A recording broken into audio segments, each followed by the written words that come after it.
When recently asked about his time in the MCU and working on his last entry for Marvel Studios, aka Guardians of the Galaxy Volume 3, James Gunn talked a little bit about the screenplays, the struggles with the Guardians, and working in the MCU and that environment.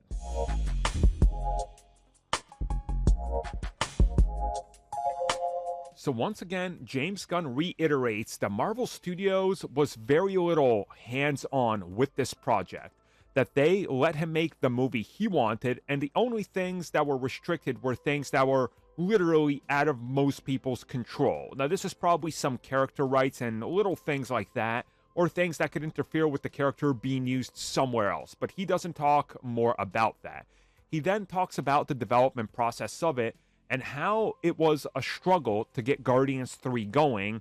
And even though he then ended up getting back to where he thought he would be, comfortable with, okay, everything is behind us in regards to me getting fired and everything, he was still struggling for different reasons, figuring out what the film would be.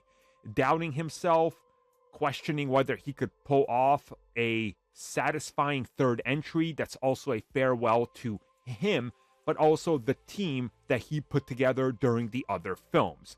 And he says that it just kept getting harder, and also the fact that he realized that this is more than likely the last time I'm working with all of these people who have essentially become a family, not just the actors, but Marvel Studios and various people that I see every day.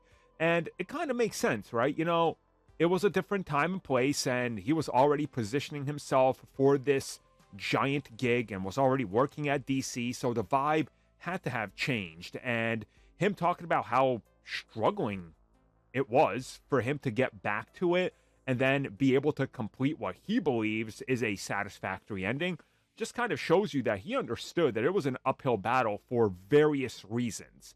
And he was, in my opinion, able to pull it off with the third film. So we'll see how he does in the DCU when he's not bound to anything, and now he's got complete creative control of literally everything.